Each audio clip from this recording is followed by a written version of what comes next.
not 1 o'clock. It's actually just about 12:40, um, and it takes a guest I'm really excited about to get me here 20 minutes early. Um, I'm not known to be early for anything in my life, uh, but I really did want to maximize our time together.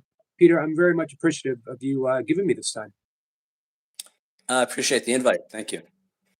And I'm going to see if I can get it right for the second time. Peter Alessandria. Very good. Alessandria. Um, and Peter, I'm really excited to hear a bit about your story. I really want to dive into all things Course Miracles and how it plays out in your life. But I think the background is so fascinating that you were a entertainment lawyer in LA, Yeah, that's how I started.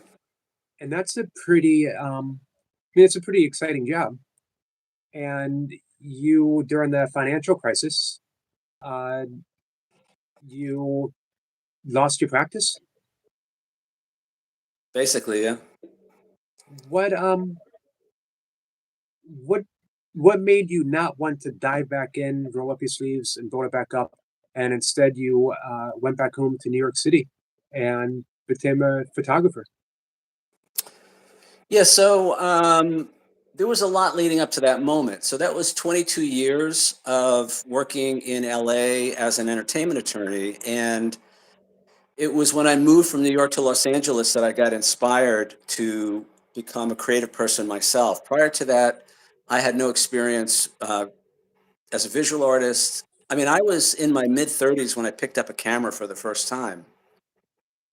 So when the financial crisis rolled around in 2008, I thought maybe this is the opportunity that I've been waiting for because it really became a passionate, my passion in life was creating visual art, filmmaking, photography, and all of that. And so when the crisis came around, I thought maybe this is the opportunity I've been waiting for. Now, it was a long, hard decision because I had a pretty nice lifestyle going, living Right. in Beverly Hills, practicing entertainment law, and it meant walking away from that.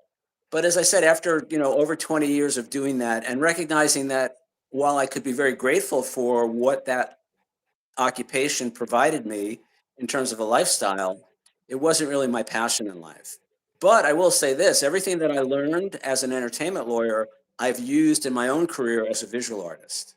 Well, you know what I absolutely love is the fact that you said twice opportunity, that a financial crisis, losing your practice, and the way you framed it was, and in the worst possible moment of my life, you didn't do that. You said an opportunity.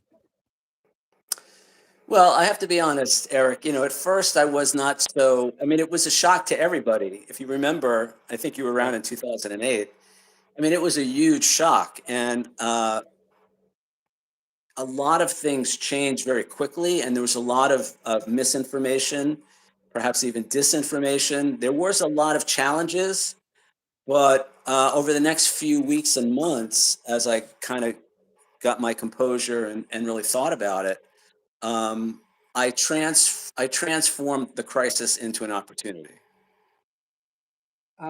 That to me, that shows the signs of a creative mind from the very beginning. The fact that you were able to um, take the pieces of a previous life and begin to think differently, begin to rearrange them, and to get a picture of uh, what I would like to do instead. I can't tell you how much it thrills me to hear someone who, uh, to use Joseph Campbell's term, followed their bliss. Yeah, well, thank you for that. And as maybe and if you don't know, I'll tell you, it was not all smooth sailing. I want to be really clear about that. So there were Right. a lot of challenges that I had to overcome. And in fact, it turned out making the choice was the easy part. Then putting the choice into action and actually creating a career from scratch as a creative artist, that was where it got a little tricky. Why visual art? Why not decide to write a book about your experiences as a, I mean, an entertainment lawyer? You probably have tons of stories. Well, I did write a book. I know you wrote a book. And I do So want I to got talk about your around to book. that. I got around to that eventually. I'm actually writing another book that's based on the documentary film I've been working on, which we'll talk about. Um, but it was just my passion. You know, the first time I held a camera, it was, you know what it was? I think it was, well, actually, so I was a young entertainment lawyer. I was working for a production company. And as an in-house lawyer for the company, one of my jobs was to go visit the movie sets that we were financing, you know, the films that we were financing to make sure everything was going well. And I was brand new at the job. I had never been on a movie set before. And I showed up at this movie set and I had read the script, so I knew the story and all of that. And I walked in, and this was back in the early 90s. So at least for me, I had never even seen on television, you know, the behind the scenes of a film production. And I walked on this set, and there was lights everywhere, and cameras, and people, and the set itself, and it captured my imagination, it captured my interest, and I fell in love. I think in that moment, I fell in love with the idea of making films and becoming a visual artist. And one of the things, Eric, that really jumped out at me was because I had read the screenplay, I knew what the story was about. They were filming one of the last scenes in the movie on one of the first days of production. And that just blew my mind. Now I realize that they don't film, because I thought at the time, I thought they filmed the film in the order that you see it, but that's not how it works. So that just began the process. And this was, again, in the early 90s. The independent film festivals were starting to happen. People were making films outside of the studio system. And I was young, and I started meeting young filmmakers who were making their own movies. And I guess I just got the bug. And when I got picked up a camera, I just knew that this was something that I loved doing. It was a way to express in a way that I hadn't done before. And the other thing that turned out to be true for me was filmmaking and photography are a lot about problem solving. So there was this allure of trying to figure out, how do you shoot this scene when you have these constraints, these limitations, whether it's time, money, the location. One of the first short films that I did took place in a beauty salon. It was a story about a receptionist, this young girl who was a receptionist who lied to the owner of the salon when she took off from work one day. And it turned out to be a story about forgiveness, which is very interesting because this is 30 years ago. But one of the constraints was that beauty salon had mirrors on 3 walls, right? So where do you put the camera when you're filming in a beauty salon with mirrors everywhere so you don't see the camera? What happened was the mirror started waist up. So it was like from the waist down was just paneling on the walls, and above that was a mirror. So me and the whole crew had to lay on the ground on the floor of this beauty salon to get the shots, or strategically place the actor between the camera and the mirror so it didn't show up in the reflection. So I give that as an example, but I like problem solving. I like figuring stuff out. And that for me is true creativity. Right. Um, so creativity and forgiveness play a role together for you, uh, from what I've gathered, what I've been reading. Um, that you have. Well, let's backtrack. What came first for you? Forgiveness, as offered through A Course in Miracles, or the financial crisis? Were you in a place, um, when that happened, that you were able to forgive and therefore begin to see it as an opportunity, or did that style of forgiveness come about a little bit later? Yeah, no, it's forgiveness has always been a process for me. It was not, and back then, so I picked up the Course in Miracles in the early 90s. So it's over 30 years, probably close to 35 years. And I read it. This is pre-internet days and all that. I read it and thought I knew what it said. And then as I got more into it, I realized I didn't know what the heck it was talking about. Right. And because, as you know, if you're familiar with the Course, the way the Course talks about forgiveness is a little different than what most of us think of as forgiveness. Um, I recognized that there was an opportunity, again, for me to not be a victim of a situation, you know, because like a lot of people at that time, I felt very victimized to have my livelihood basically torn away from me through no fault of my own. But I think it was also, as I said, I was in a place at that point. This is 2008 now. So, and I have been reading and studying. I mean, one of the great things for me about moving to California was the availability of kind of personal growth, spiritual growth, material, workshops, groups. And I really dove into that. So my nights and weekends were spent, my day job obviously was working as an entertainment lawyer. My nights and weekends were spent either learning how to make movies or take photos or studying things like A Course in Miracles. So, so I had that background. Um, the Course says there's only two emotions. We're only capable of two emotions, love and fear, and they're basically mutually exclusive. And when I first got the news, about what was happening in the economy and then in my life, there was a lot of fear. I mean, I'm not going to lie about that. There was definitely a lot of fear and uncertainty. Um, but eventually, as I said, I was able to try to transform that. And it wasn't so much forgiveness, I think, as just trust. If you're familiar with the teacher's manual and A Course in Miracles, it talks about Yeah. the characteristics of God's teachers. And the first and the main characteristic of God's teachers is trust. And so the development of trust. And so developing a trust that whatever was happening was for my highest good, and trusting that, and kind of giving up control. Now, I'll still say, 30 years later, I still have control issues, but it's gotten a lot better. And I think the course has had a lot to do with that. Uh, you have opened up the door to one of my favorite things and least favorite things to talk about, and that is trust.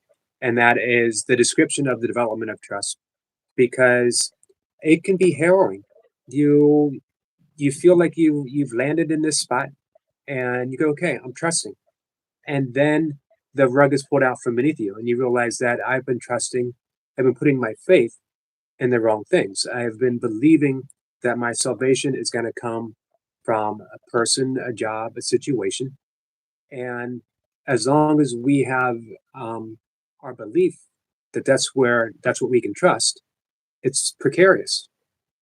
There's really only one thing that we can trust, and that's love. That's God. Yeah, well said. I think, we don't know how precarious that misplaced trust is until we get into a situation like that.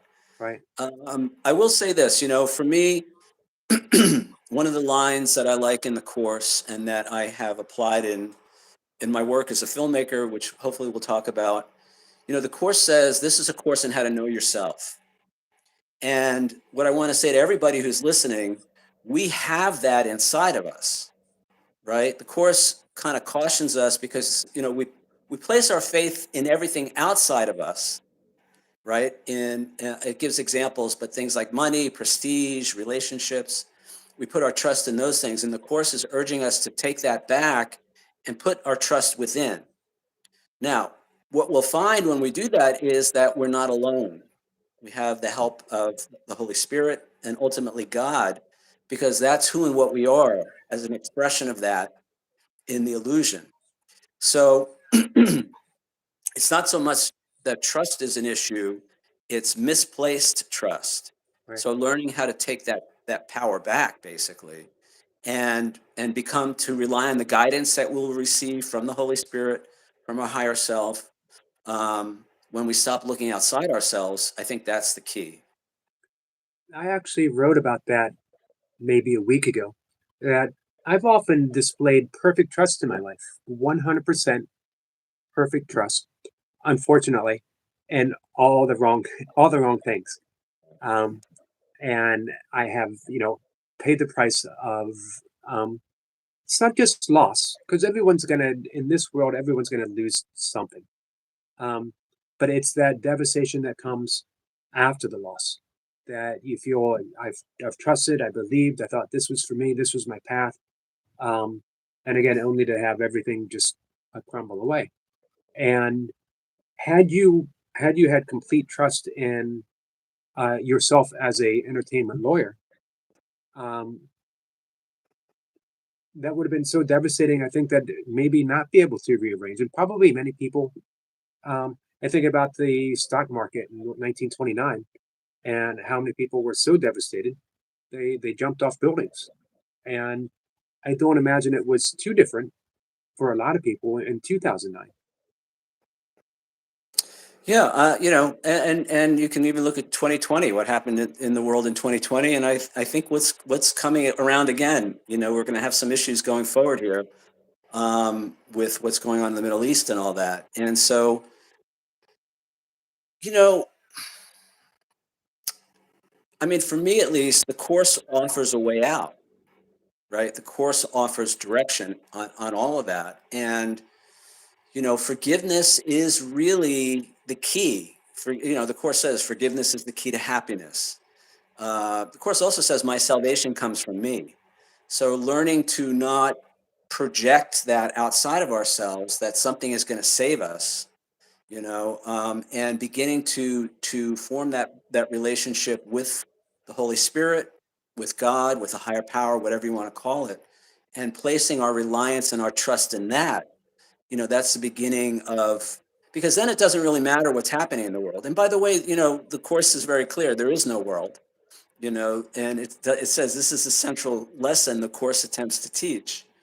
And so, the illusion, the dream, um, is only what we make of it, and it's our support feeding that illusion with things like fear and grief and anger and resentment and grievances.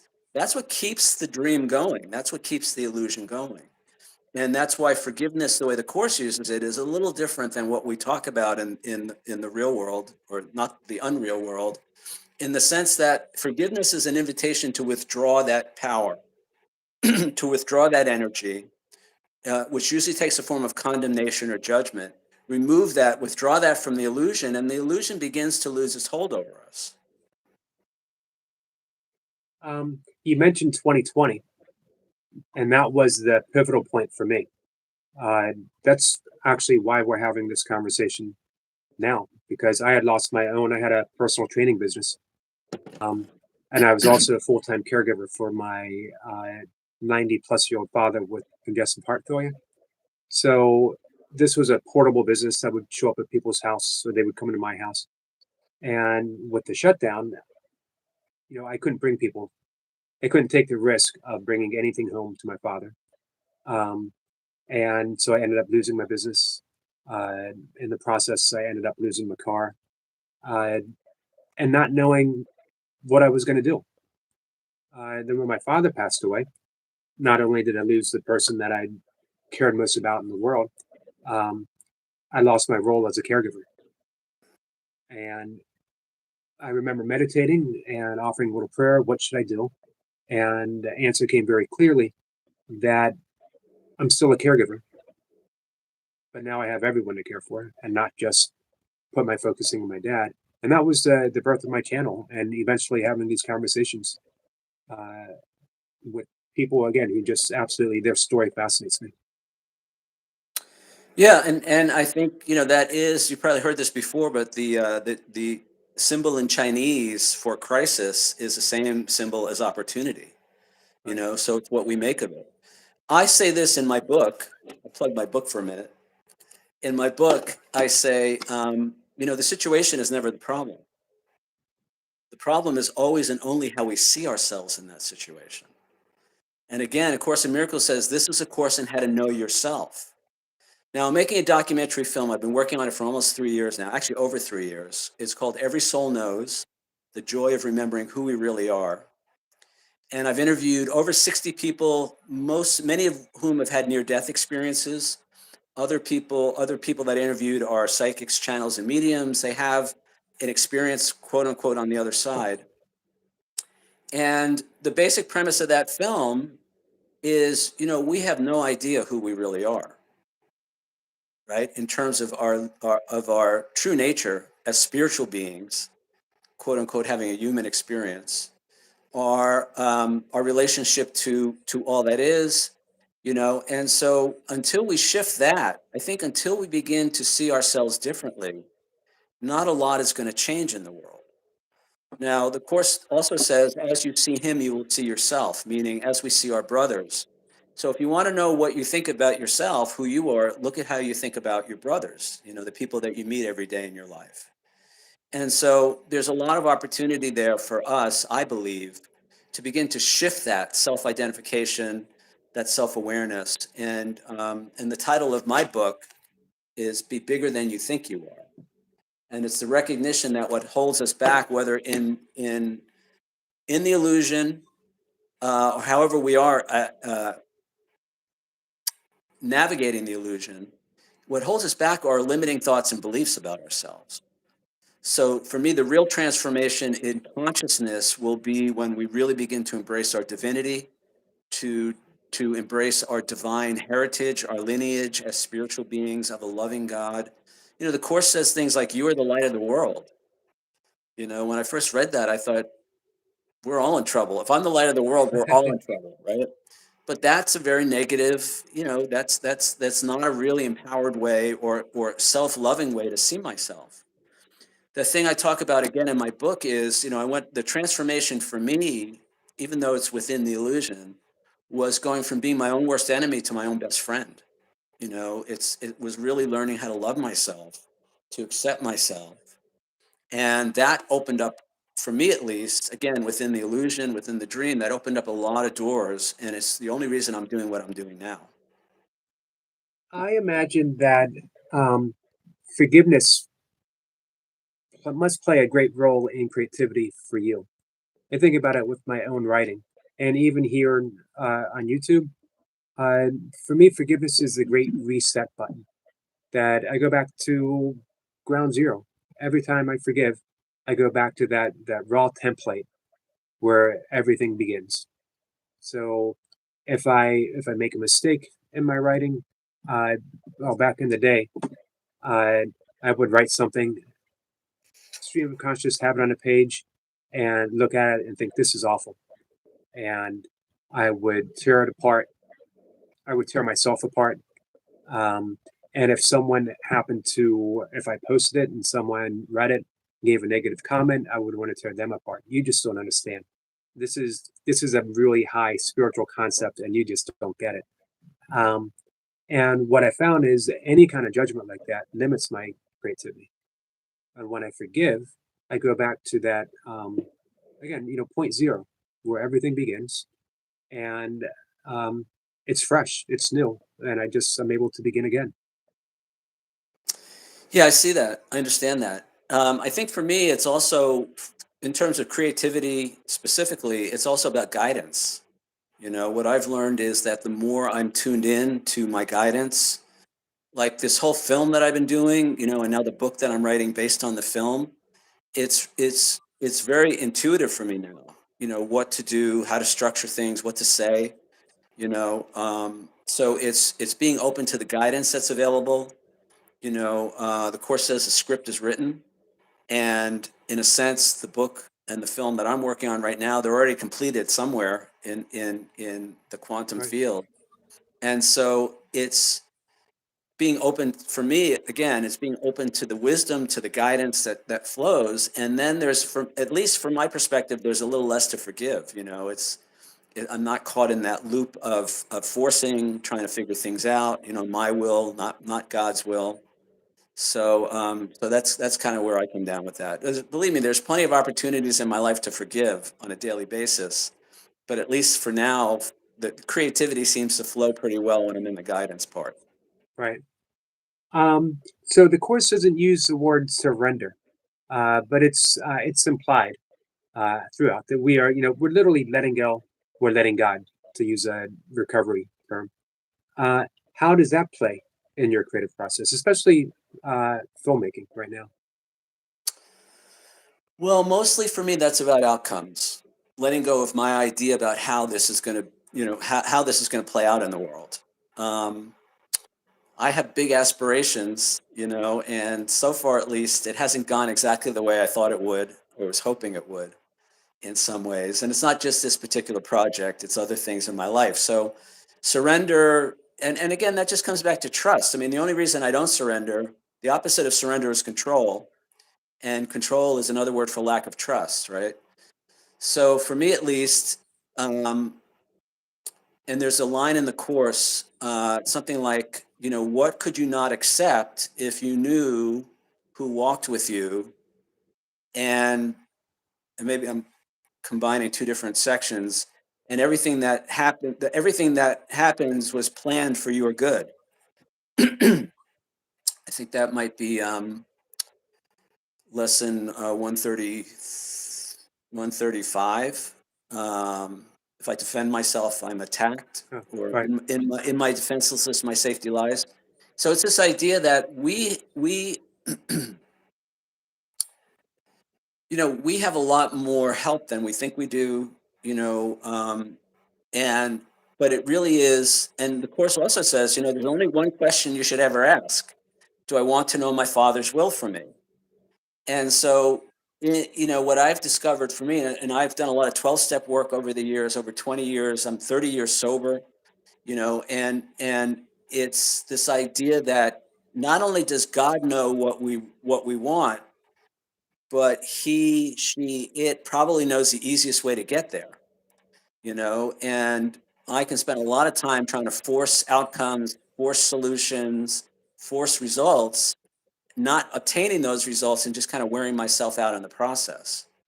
So surrender, you're right, the course doesn't use that word, but I do agree it's implied in the sense that, and again, it's just, do I want to know God's will for me? If I really do, then it's easy and what is surrender? I'm just surrendering my will to God's Right. will. And if God wants the quickest route to his will for us, um, and if God wants it to be easy, then it should be a joyful path, right? I'm not saying that uh, it's not going to have its ups and downs and it's not going to have difficulties, but uh, you can experience joy in great difficulties, or in your case, um, for those challenges, for those things that pop up. We often think that, well, if I'm on God's path, then everything has to ultimately have no challenges. But if we reframe, the word challenge to opportunity, that um, it brings out our creative best. I think that any obstacle shows up when we're aligned with the will of God as an opportunity to go deeper and to be more creative. Yeah, great. I think that's accurate. I would say that, life would be pretty boring without the challenges. People don't realize that. One of the things that I talk about in the film, so the film is an exploration of the afterlife. Now, let me say up front, I recognize the afterlife, as most of us think of it, as part of the illusion. But I think it is a little closer to the real world in terms of what some people that come back from the NDE, they talk about in terms of that sense of unconditional love, that sense of oneness and unity, things that the Course talks about. And one of the questions I ask in the film is, why would a soul choose to leave heaven? If heaven is this wonderful, idyllic place, oneness with God, oneness with all that is, unconditional love, I mean, it's like, sounds pretty good. So why would a Yes. soul choose to leave that? Now, again, we're getting out of ACIM territory here, so this is not pertaining specifically to the Course. Although I do feel like this film is meeting people where they think they are, in the sense that there's a lot of people who I think will benefit from some of the ideas in the film and maybe move them a little closer to what the Course talks about. But the idea is that, an eternity is a really long time. An eternity filled with only love and light. One of the women in the film that I interviewed, who had a near-death experience, she said, it's great for a while, but after a while, it would just become kind of boring. We would kind of stop experiencing ourselves as love and light if there's only love and light. So we need the contrast, right? We need the duality that we have. And so people who say, my life sucks, and I get that, life does suck sometimes, but that's also, it makes it interesting. It makes it, and if the soul is interested in growth and evolving and overcoming, then we do need those challenges. Without the darkness, we wouldn't be able to know ourselves as light. Right. So in an odd way, we can be grateful for the darkness and the challenges and all of that. Did you get a chance to compare and contrast some of the course ideas of After We Die with some of the people that you interviewed? Well, informally, yeah. I mean, yeah, and a bunch of my course friends have seen the film so far and all that. So I mean, here's the thing: the course is very non-dualistic, right? In its teachings, its course is very black and white. It's very binary. And when it talks about heaven, the quote is, heaven is the awareness of perfect oneness and the knowledge that there is nothing else, nothing within this oneness or outside of it. And there's no individuation, there's no individual souls. The course says it doesn't use the word souls specifically. Um, so it's a very, the course is very unique. I mean, I've studied a lot and I still continue to study a lot of other spiritual traditions and spiritual writings and texts. The course is pretty unique in the sense that it's very black and white about all that. It calls this excursion into duality, the tiny mad idea. Right. And basically the idea is, only God is real. And anything other than that is unreal. And by the way, herein lies the peace of God. So it's very kind of black and white. Whereas I think what I'm presenting, I think that's hard for a lot of people. It's hard for me. I've been reading the course for 35 years, and it's still difficult for me to accept a lot of that stuff. It talks about forgiveness. It says what you think your brother did has not occurred as the basis of forgiveness, right? That's hard to accept. So for me, at least, I'm trying to ease people into a broader scope of who they think they are, and moving away from, I hope, the very kind of dualistic us versus them thinking that seems to dominate the illusion, which is all egoic thinking, and begin to open the door to a new way of looking at all of that. Peter, have you interviewed anyone who has a cross denominational near death experience where you might have talked to a Muslim who encountered Jesus or a Christian who encountered uh, Muhammad or Allah in a near death experience? Have you had any, let's call it cross pollination, maybe? Not personally, even though I interviewed a lot of people, but I have seen interviews, like on YouTube and all that. The I mean, for me at least, the film, the way I present it, is very non-denominational. There's no specific point of view really in terms of traditional, religious traditions or anything like that. A couple of people in the film did encounter a being that they associated with Jesus. And he seems to come up a lot, in near-death experiences, and not always with Christians. Um, and obviously, Jesus has a lot to do with the course. But I can't say specifically. There's a lot of similarities in the near-death experience, but they're all there. But every one of them is different. So not everybody meets a religious figure. Some people don't meet anybody. Other people meet loved ones that have passed. Other ones actually feel like they're in the presence of God. That it's that overwhelming for them. Although that God does not have a form per se that we would recognize like as a person. So it's all over the place in that regard.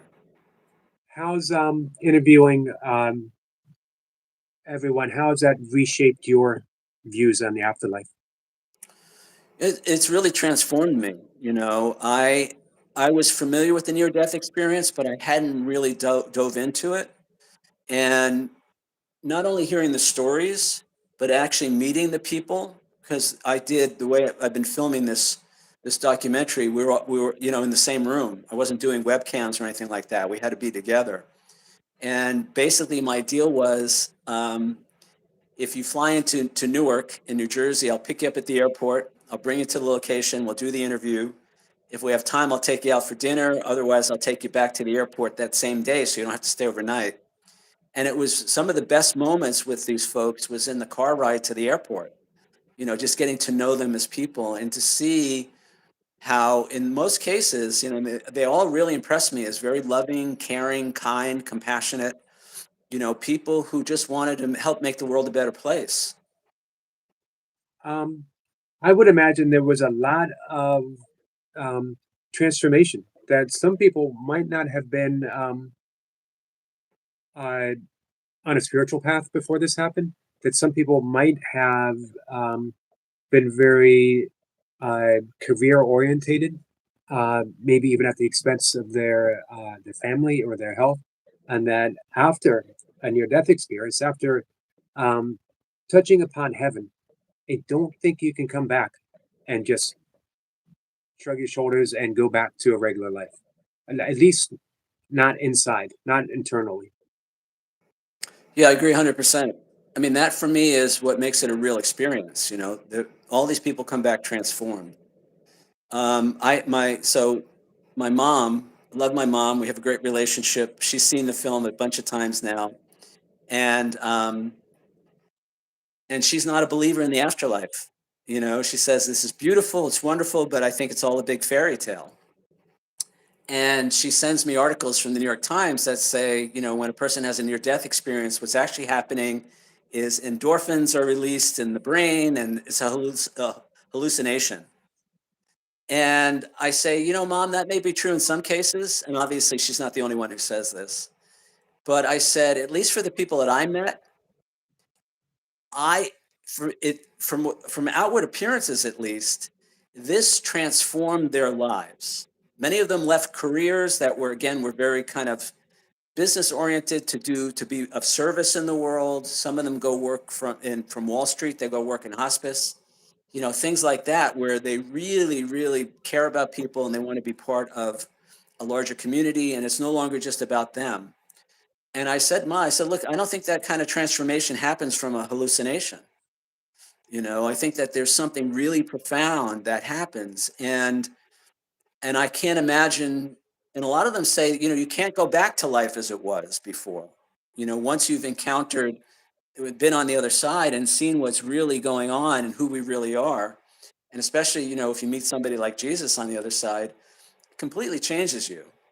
So I Right. saw that in the people that I met, at least, and I feel like a lot of that has transformed me as well. It's kind of my vicarious enlightenment. Um, I always say something similar. People say that everything about the course, um, it's nice in theory, but it's probably not reality. And at the end of your life, what are you going to do if someone says it's completely wrong and they have proof and they're going to show it to you? Um, and I gave that question careful consideration, and I think I'd be okay because studying A Course in Miracles, my meditation, yoga have brought me great joy and peace. Uh, and I think having a near-death experience, and even if it was caused by endorphins and a shifting of consciousness, when you come back and you're transformed, I think the transformation's enough. Yeah, if it look, Eric, if the worst thing that we do is we go through life forgiving other people, spreading love and compassion, being interested in shared interests, as the course talks about, caring about other people, then even if we got it wrong, I think we still lived in a way that makes more sense than the alternative. Agreed. Agreed. Uh, Peter, you ready for a question? Sure. Um, did you ever have imaginary friends or invisible friends growing up? And do you think that helps you with being creative? Well, the short answer is no, not that I remember. And again, guys, I was not creative until I was in my 30s, literally. I mean, I grew up I did things that kids did, finger painting and mud pies and all of that, I guess. But my background, I studied economics, I studied law, I studied business. I have an MBA, I have a law degree, I have an undergraduate degree in economics. I never even took like an art appreciation class in college to kill credits. I mean, I was literally, and then it wasn't until literally my early 30s when I first got to Hollywood and got into all that and got a camera and started working with that, that I discovered I had this whole, and now I make my living, and my photography has been published around the world. People buy prints of my photos, and I've been, won 75 awards for my creative work. Wow. I traveled the world as a professional photographer for a fireworks performance company, and I've never taken a photography class. I've taught more classes than I ever took, which was basically zero. So I didn't have that growing. I'm a in terms of a creative person, I'm a late bloomer. Now here's the problem with all that. I lacked, and this is what my book is about. I lacked a lot of confidence in being a creative person. And so for the first 3 years, this is what I was kind of alluding to before, after my transition from lawyer to creative person, nothing happened because I was terrified to put myself out there. I was terrified of rejection, of criticism. I couldn't even post photos on Facebook when I started out. So there had to be a real transformation for me to embrace my creativity and then to share it with the world. Because for a long time I did my photography and all that for myself. I was afraid to show anybody. So that was really the big transformation. And that's when I talk about going from being my own worst enemy to my own best friend. Because what I found out was it wasn't anybody else's criticism of me that was the problem, right? It was my own criticism of myself. It was the self-loathing. It was the self-doubt. It was all of that was coming from me, and I was just projecting that out onto the world and thinking that, I had to worry about somebody else's criticism.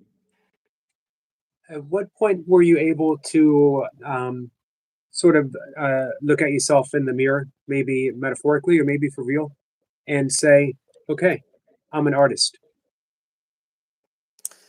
Well, I did do a lot of mirror work. So anybody who knows mirror work, that is a lot of time in front of the mirror telling yourself that you love you. Um, it took a while. Um, I didn't realize how steeped in self-judgment I was. I mean, I had no idea how hard I was. People used to say to me all the time, Peter, you're so hard on yourself. And I used to think, well, yeah, of course. How else am I going to get better? But what I didn't realize was that was killing my spirit. Every time I'm being hard on myself, criticizing myself, judging myself, shaming myself, I'm killing my spirit. And, I grew up in a home where there was a lot of criticism, and I internalized all of that. And then I started doing that to myself, wondering why I was afraid to get off the couch as a creative person and be seen by the world. So to go from that to now literally millions of people around the world have seen my work and winning awards and publication and all of that was a huge transformation. But again, that transformation for me was from self-loathing, to self-love, learning how to love and accept myself and become my own biggest cheerleader. A couple of things that I did as a photographer in particular, I wanted to get my photos published in the newspaper, right? So I finally, after months of thinking about it, I got up the courage to cold call the newspapers in New York City. And I called one of the biggest papers, and I got the receptionist picked up, and I said, I want to talk to somebody in the photo department. So she put me through, and then somebody actually answered the phone. One of the photo editors at this newspaper answered the phone. And I didn't expect to get a live person, so I wasn't sure what I was going to say. Somehow I just stumbled through this call, and I said, I'm a local photographer, and I have all these really cool photos of New York City, especially at night, and I have photos with the full moon over the landmarks in New York City, and I do all this other stuff. I said, I'd like to send you some photos. She said, great. She gave me her email address. For the next 10 months, Eric, I sent her photos probably 3 or 4 times a month, bunches of photos. Never heard a word, never heard back from her. And I'm thinking, I'm thinking maybe I have the wrong email address. I'm thinking, or, the old thinking was, well, there you go. You're not good enough. You right, don't have what it takes to be published in the paper. Who do you think you are? The original title of this book was, Who Do You Think You Are, right? And and I realized, no, you know what? I can't give up on myself again. Because in the past I would have just given up. I said, I can't do that. So I kept going, and maybe a week or two later, I get a phone call, right? I don't even recognize the number. I thought it was like a spam call. It turns out it's her. Said, oh, yeah, we liked that photo you sent last week. We want to run it in the paper on Sunday. How much do you charge? I was like, uh, I don't know. How much do you pay? I mean, I had no idea. I was so unprepared for this, right?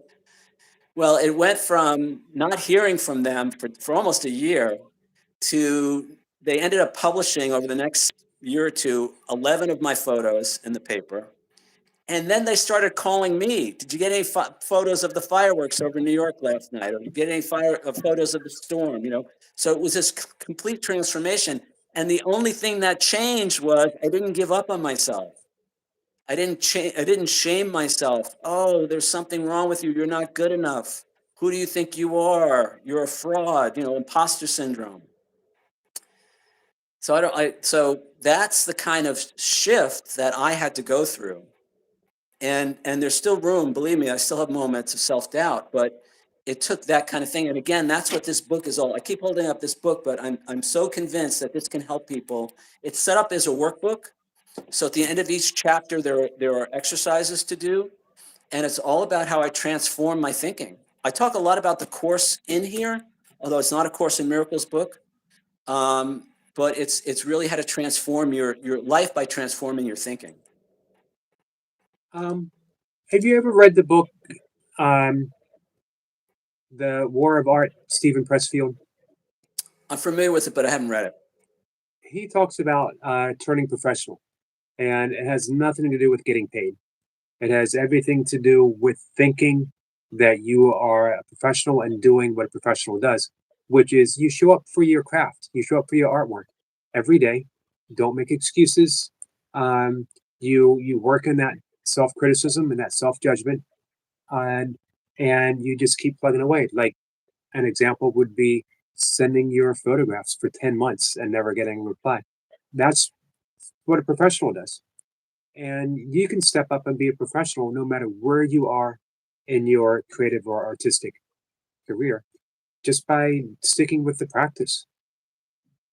Yeah, here's the thing for me though, Eric. I wasn't aware of the negative programming that was running underneath all this, right? The way I would talk myself out of opportunities in the past, it just seemed to make sense. Like, well, you tried and it didn't work out, move on to something else. Underneath that was this program that says you're not good enough, you don't have what it takes, nobody's going to like you, all of that stuff. And that was running my life in all areas of my life, not just my creative life. So for me, at least, it was uncovering all that negative programming and then transforming that. And again, the way I did that, somebody was asking, what's the title of the book? Oh, it looks like somebody put it in the chat. Be bigger than you think you are. Or just Google my name. That's, for me, that's the key, is to undo all the doo-doo that's been running my life all these years without me even being aware of it. So we really have to pay attention. Now, what happened for me was, for almost 3 years, nothing happened because I had a bunch of money saved and I was living off my savings. When the money ran out, when I made this transition from lawyer to creative person, that I had to really get my butt in gear and do all the things I was afraid to do, Right. and take those actions. So you're right. It is a mindset, and that mindset must be transformed into action. Like I said, I've won 75 awards for my photography, right? But for every one of those awards, there's been at least 5 failures, rejections, and disappointments. So learning how to navigate the disappointments in life, learning how to navigate the lack of success, that's as important as anything. And then you just got to do it. It's like they talk about, success is 90% perspiration and 10% inspiration. It is work to put myself out there as a creative person and to do, this new book I'm writing right now.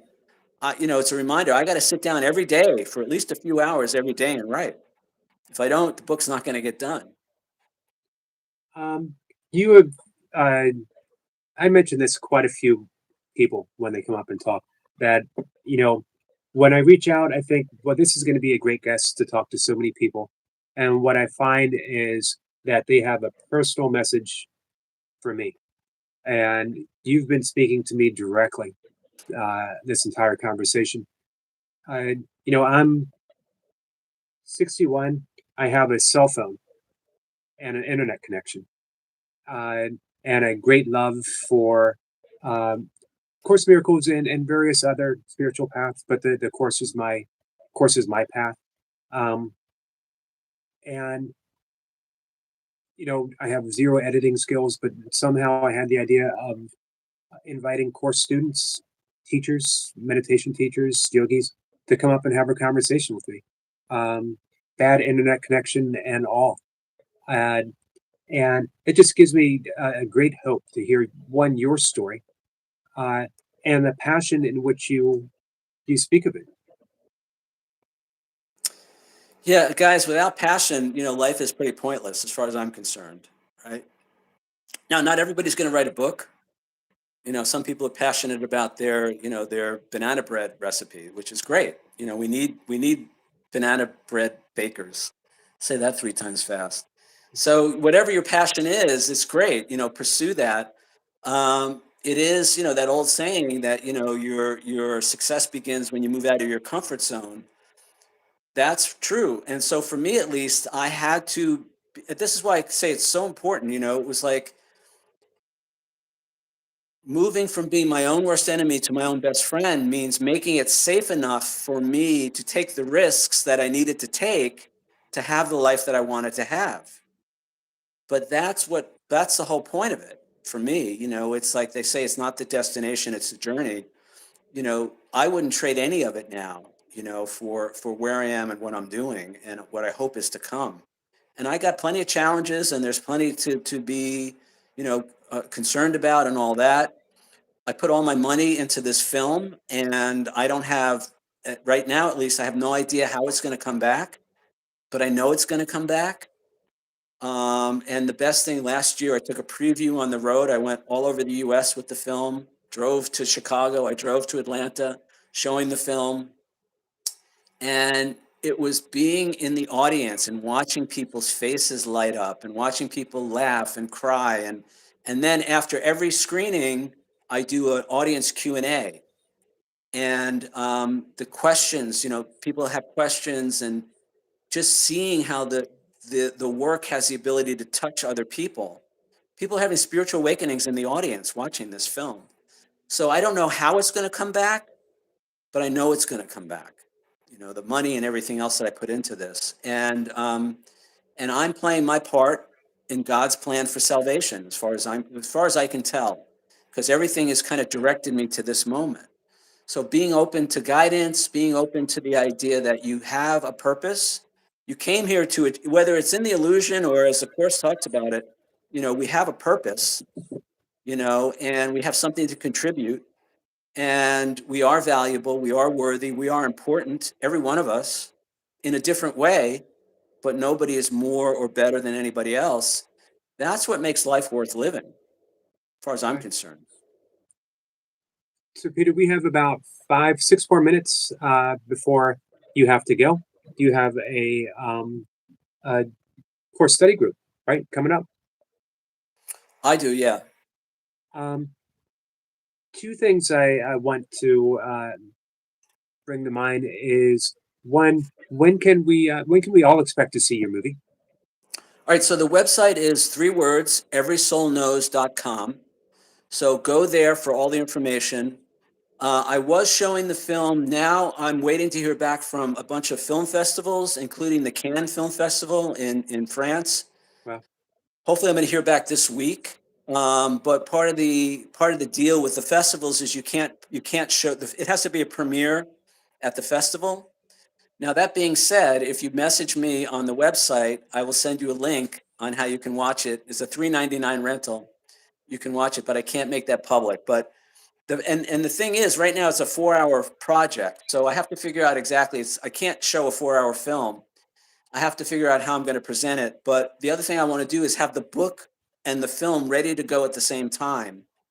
And hopefully that'll be in the next couple of months. I should hear from all the festivals in the next month or so, and then after that, I'll know better, when I can actually start showing the film. So just go there. You can actually sign up. I have a newsletter that I'm going to start doing that will inform people. You can also follow the film on Facebook at Every Soul Knows, and Instagram at Every Soul Knows.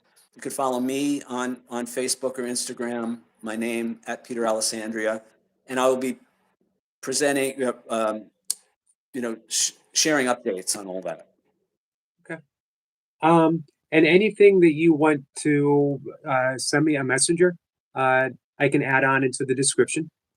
Uh, Yes, I have as some well as links. like when I make some shorts and some long form videos from our time together, I'll include it in all of those so people will have your information and be able to see it. Um, one of the things that I was given by someone that I had a conversation with on my channel was not everyone is going to watch um, an hour or an hour and a half live stream event.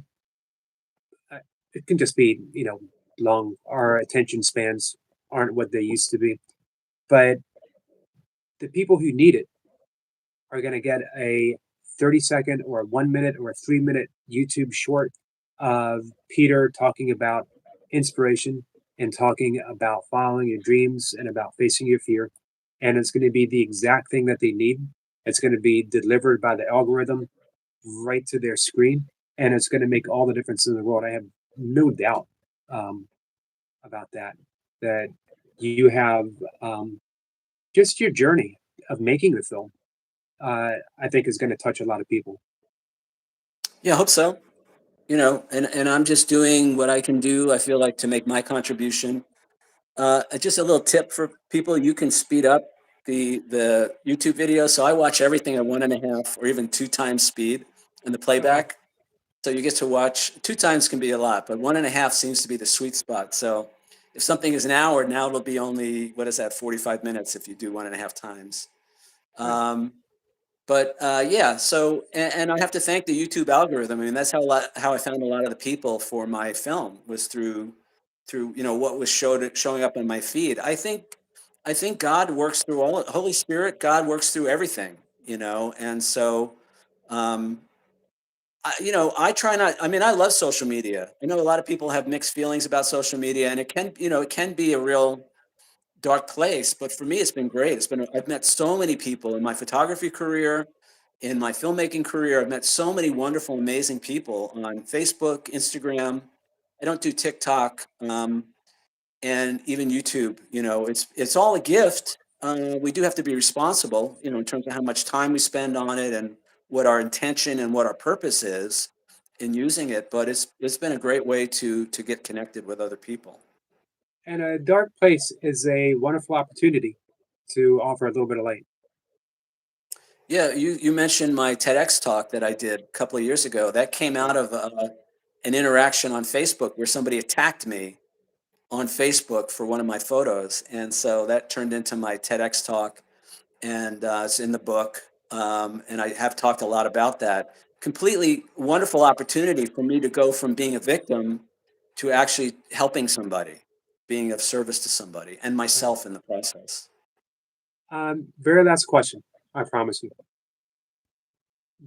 What's next? Have you given any thought to post film projects? Is anything like churning in the mind? Oh yeah, I have a whole website. I have a production company. It's called Mindful Entertainment, as opposed to Mindless Entertainment, and it's mindfulentertainment.us, not com.us. You can see I have 5 or 6 other projects that I want to do.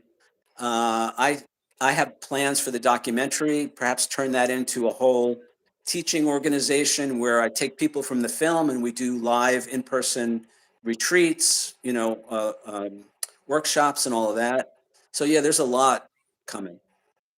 Um, Peter, have you considered, because you said it's 4 hours, have you considered like uh, a Netflix or a Hulu where they could do things in 4 parts? Yeah, it'll be some kind of a series. That's one of the reasons I'm writing the book is the feedback that I got. What I showed last summer was a 2 hour, and people loved it, said, this is wonderful, this is amazing, but it's a lot of information to absorb in 2 hours. So I thought, well, they're not going to sit for 4 hours. And then I thought, but I can do the book. And so people can absorb the information at their own pace. And in the meantime, as I'm working on the book, it's given me some ideas on how to structure the series. So I think it might be a 4 or 5 part series that'll be available hopefully everywhere. I mean, hopefully Netflix and other places. But there are some I'm not willing to. So one of the reasons I haven't approached any of them yet is because I was very guarded about the content. Having worked in Hollywood for 20 years, I was pretty sure that they would try to make it into something else. Right. And it was very important for me to respect the integrity of the people who shared their stories with me and to not make it into something else. Right. So, but it's all going to be great. It's all going to work out. It's going to touch a lot of people, and I can't wait. I have no doubt. Peter, when your book is ready, will you come back up and we can talk about your book? Certainly. Awesome. I just want to give you a big thanks, not just for coming up and talking to everyone, but for the message that you gave me, and I'm going to carry that. I'm going to carry that in my heart. So I deeply, deeply appreciate it, my friend. Thank you. Thanks for the work you're doing, Eric. Appreciate it. Thanks. All right, guys, I'll be back later. And please check out all of Peter's information. I have quite a bit of it already in the description, and I'll be adding more. Thank you, guys. Take care. Bye, Peter. See ya.